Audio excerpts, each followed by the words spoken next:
안녕하세요. 법대로 내 맘대로 박찬계 법무사입니다. 오늘 제목은 변호사 시험과 법무사 시험 비교입니다.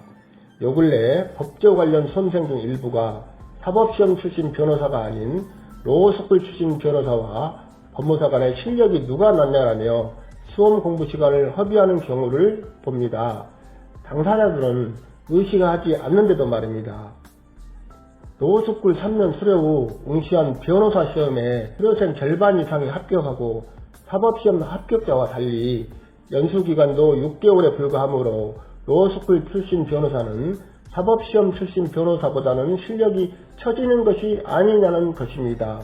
따라서 변호사와 법무사의 실력 우위를 비교해 봐야 한다는 것입니다. 사법시험 합격자는 2년간 사법연수원에서 강도 높은 교육을 받은 후 실무에 뛰어드는 반면 로스쿨 출신 변호사는 6개월의 연수를 받고 실무에 나가므로 그렇다는 것입니다. 법무사는 9주간의 연수를 받습니다. 변호사 시험은 옛날 사법시험보다 난이도가 낮고 응시생 절반 이상이 합격하는 반면 법무사 시험은 아주 적은 인원을 뽑을 뿐만 아니라 난이도 또한 만만치 않아서 두 시험을 비교해 볼 때 로스쿨 변호사와 법무사 간의 실력 우위를 따져봐야 하지 않냐는 것입니다. 변호사면 변호사이지 사법시험 출신이냐 로스쿨 출신이냐의 구분은 무의미하다고 봅니다.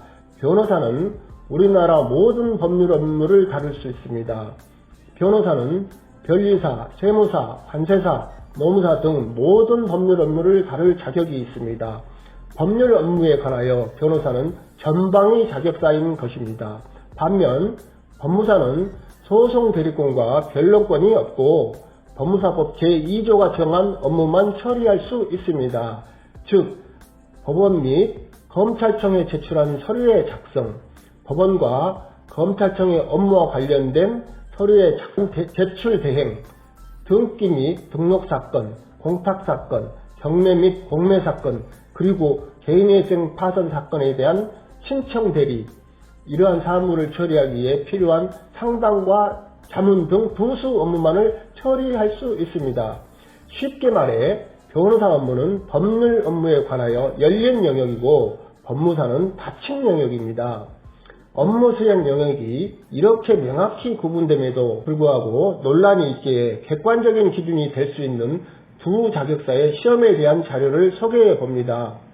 제 결론은 두 시험 모두 만만치는 않다는 것입니다. 결국 법조시장에서의 실무 능력이 좌우하지 않나 싶습니다.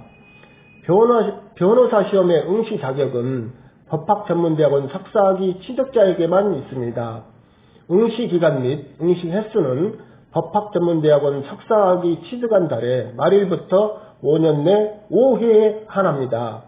시험 방법은 객관식과 주관식으로 이루어지고 별도의 법조윤리시험으로 실시하고 있습니다. 시험 과목은 공법으로서 헌법과 행정법 분야의 과목, 민사법으로서 민법, 상법, 민사소송법 분야의 과목, 형사법으로서 형법과 형사소송법 분야의 과목, 전문적 법률 분야에 관한 과목으로 응시자가 선택한 1과목으로 구성되어 있습니다. 선택 과목은 국제법, 국제거래법, 노동법, 조세법, 지적재산권법, 경제안전법입니다. 시험 치는 기간은 4일간으로 헌법, 행정법, 민법, 상법, 민사소송법, 형법, 형사소송법, 그리고 선택 과목을 시험 과목으로 치릅니다. 2019년 변호사 시험 응시 인원은 3,617명이고 합격자는 1,691명입니다. 이제는 폐지된 사법시험에 대해 알아봅니다. 사법시험의 응시 자격은 일정 학점 이상의 법학과목 이수한 자 또는 학점 인정을 받은 자이며 응시 기간 및 응시 횟수는 제한이 없습니다. 다만 1차 시험에 합격한 자는 다음해의 2차 시험 때 1차를 면제합니다.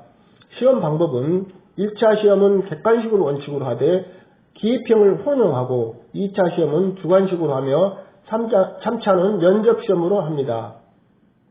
시험 과목 1차는 헌법, 민법, 형법 및 영어, 그리고 선택 과목은 국제법, 노동법, 국제거래법, 조세법, 지적재산권법, 경제법, 형사정책 및 법철학입니다.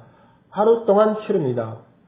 2차는 헌법, 민법, 형법, 상법, 행정법, 민사소송법, 형사소송법입니다. 2차는 4일에 걸쳐 치러지는데요. 1일차에는 헌법과 행정법, 2일차는 민법과 민사소송법, 3일차에는 형법과 형사소송법, 4일차는 상법입니다. 로스쿨 출발 전에 사법시험 응시자는 대략 2만 명이고 합격자는 1000여 명이었습니다. 이제는 법무사 시험에 대해 알아봅니다. 응시 자격은 성별, 연령, 학력 제한이 없습니다. 법조 공무원 경력자에 대해서는 시험 일부 과목을 면제하고 있습니다. 응시 기간이나 응시 횟수는 제한이 없습니다. 1차 시험에 합격한 자는 다음 해에 2차 시험 때 1차를 면제합니다. 시험 방법은 1차 시험은 객관식이고 2차 시험은 주관식으로 하며 3차 면접 시험은 최근에 폐지됐습니다. 1차 시험 과목은 헌법, 상법, 민법, 가족관계등록법, 민사집행법, 상업등기법, 비송사건 절차법, 부동산등기법, 공탁법입니다. 하루 동안 치릅니다. 2차는 민법, 형법, 형사소송법, 민사소송법, 민사사건 관련 서류 작성, 부동산등기법, 등기신청 서류 작성으로 2일간에 거쳐 치릅니다. 2019년 법무사시험 응시 인원은 4,135명, 1차 합격자는 368명, 2차 최종 합격자는 121명입니다. 폐지된 사법시험을 제외하고 변호사 시험과 법무사 시험의 시험 과목을 비교해 봅니다. 변호사 시험에는 있으나 법무사 시험에는 없는 과목은 행정법과 국제법 등 선택 과목과 영어입니다. 변호사 시험에는 없으나 법무사 시험에는 있는 과목은 가족관계등록법, 민사집행법, 상업등기법, 비송사건 절차법, 부동산등기법, 공탁법입니다. 자, 이제 변호사나 법무사에 있어 가장 중요하고 업무 능력의 근간이 되는 민사법 주관식 시험 문제 일부를 살펴봅니다. 변호사 시험은 3개의 문제로 출제되었는데 민법, 민사소송법, 부동산등기법, 상법 등 민사와 상사법 전반을 아우르는 문제라 판단합니다. 이 시험에 합격하면 변호사로서 자격을 자부할 수 있다고 생각합니다. 법무사 시험은 민법은 2개의 문제로 출제되었고 상법은 시험 과목이 아니며 변호사와 달리 과목을 나누어 출제하므로 민사법인 민사소송법과 민사사건 관련 서류 작성 문제를 포함합니다.